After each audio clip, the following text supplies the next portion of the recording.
Hello, my name is Emily Rose, and I teach tarot readers and the mystically minded to read Lenormand like they're talking to a friend. And today we are here to talk all about the Clover card for Lightning Lenormand. This is where we go beyond keywords to understand the essence of each card, the core of each card. So when that card comes up in your readings, there's no doubt about what it means for you in that context. Okay, let's go ahead and get started with the Clover. So I grew up on Mount Hood in Oregon in the middle of the woods, and my house was surrounded by clovers. Just everywhere you looked, you could see clovers.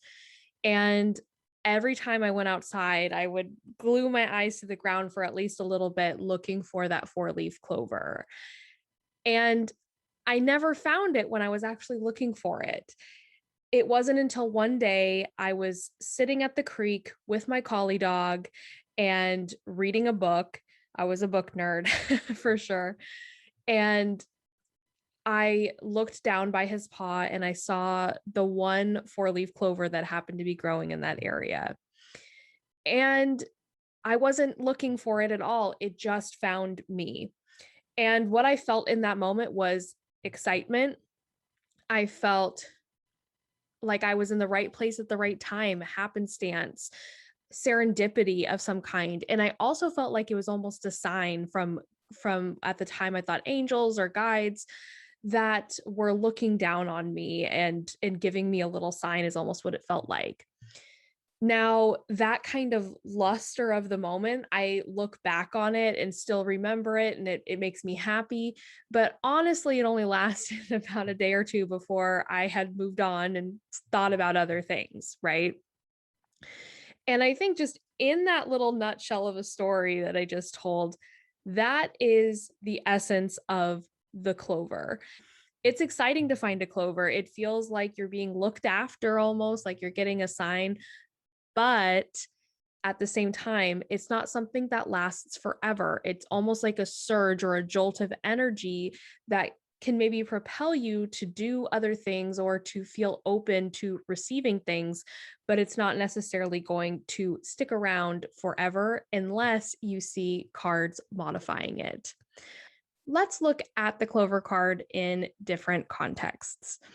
In a work context, it tends to represent some type of opportunity most of the time, some type of chance you're given to shine. It can also represent the gambling industry, right? The Clover is kind of about luck and chance. So it can represent that as well. If you're in a daily draw context, then this can also mean an opportunity or some type of fortuitous happenstance, like you just happen to run into that person you've been meaning to talk to, the person in front of you at the coffee stand pays for your coffee, things like that. You're just in the right place at the right time. And I've also seen it represent lottery tickets as well. In a love context, this is where the clover gets a little tricky because remember, the clover represents something quick, something a little intense but quick. So this can literally mean a quickie, something it can mean. It could also mean some type of flash in the pan as well. So some type of fling, something shorter term. So, that can be fun in a love context, but it may not be what everyone wants to see, right? I like to see those kind of sticky cards following it, things like the anchor or something like that, saying that that feeling is going to last for a while. If we're talking about someone's personality and the clover comes up next to it, I can tell that they're probably a charmer. They know how to turn that charm on and kind of get what they want. It's not malicious necessarily or anything like that. It's just that they have charisma.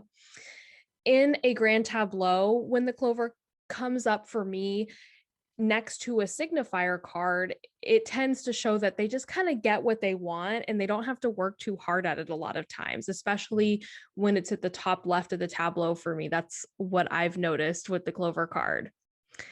Okay, so that is the clover in a really teeny tiny nutshell. If you would like a cheat sheet that has keywords for each Lenormand card, you can head to emilyrosedivination.com/mini course. And as a part of that mini course, you get a free workbook that includes that cheat sheet and also has journal pages. And I'll walk you through a quick 5-minute practice to propel your Lenormand skills. Thanks for joining me today. And of course, remember to like and subscribe.